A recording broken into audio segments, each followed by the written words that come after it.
Hello and welcome to another edition of the Winedown video blogs. I am your host, Ben Franco. Today we have a big wine. Not a big ass bottle, but a big wine. So we're going to go with the Tedeschi Amarone. Alright, so I did pick this up at the wine and spirits shop, but if you don't want to spend the money to buy a bottle and you just want to try a glass of it, we're going to offer it at a special price this week. We have a couple bottles of it. Come in. If you've never had an Amarone, it is worth the treat. But basically, Amarone is a wine that's made via the apassamento process. And what that means is basically the grapes are picked and then they're dried for a few months. And what that does is all the water evaporates from the grapes, leaving nothing but the sugar. So you basically have almost a raisin that's left over. And what that concentrated amount of sugar does is gives more sugar for the yeast to consume, which makes a very high alcohol, full-bodied wine if you let it ferment all the way, which they normally do. This, I believe, is coming in at around 16% alcohol, which is fairly high, but Amarones can get higher than that, 17 plus, but they are a big, juicy wines.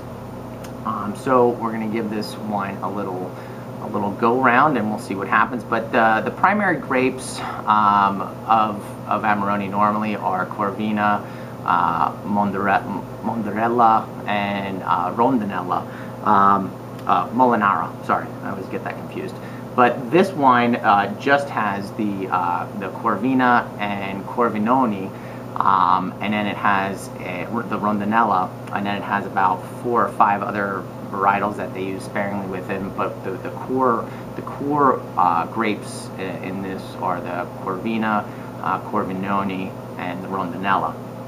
But normally within that blend, you often do find the Molinara, but in this particular wine they chose not to. Whether or not it's a cost thing or not, I'm not 100% sure, but they chose not to add it. But those are usually the 3 core grapes in the blend. So let's give it a go.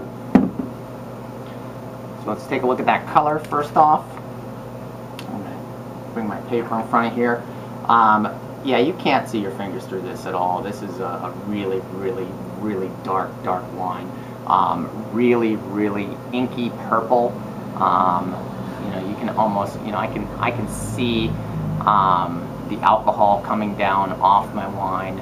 I can see the staining on the glass. I can actually see some color within the tears there, and how thick the tears are, and that just basically gives me just a little bit of an indication on alcohol is really all it's doing. So let's just see if that alcohol is controlled within the glass and within the juice. Let's see if this wine is balanced, and I've never had it before, so we're trying it together.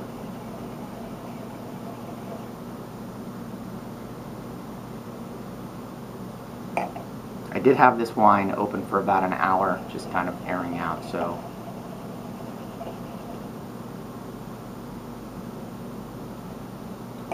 right off the bat, I do get, you know, kind of what I was a little bit of expecting is kind of like a little bit of a raisin-y quality to it, raisin-esque kind of backbone. But then after that, what popped up at me was some vanilla. This sees basically Slovenian oak for about 3 years, so this is a 2010, so this wine has been away for a little while.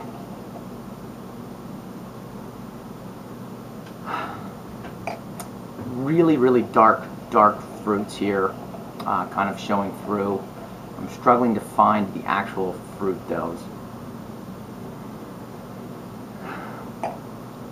I definitely get like figs and dates, like is kind of what's really coming through. Figs, dates, and kind of raisins. Kind of a little bit to be expected with this wine.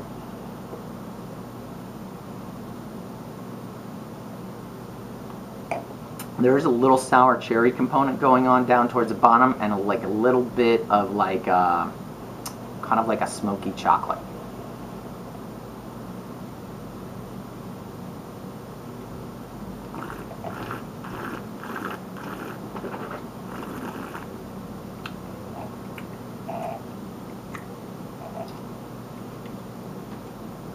Really long finish, a puckering amount of acidity, also a good amount of tannin, chewy tannins.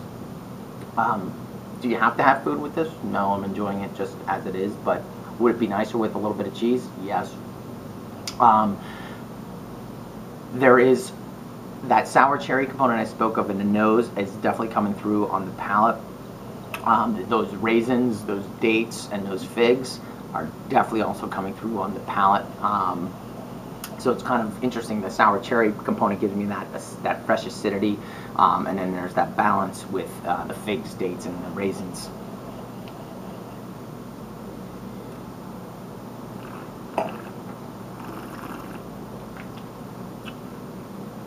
Really rich. You can really get that mouthfeel, from the alcohol. It's not too hot, so that alcohol isn't punching me in the face. So there is some balance here. Overall, definitely a decent wine. For those of you who've never had an Amarone, I definitely recommend you come in and give it a try. All right, we'll see you next time on the Winedown video blogs.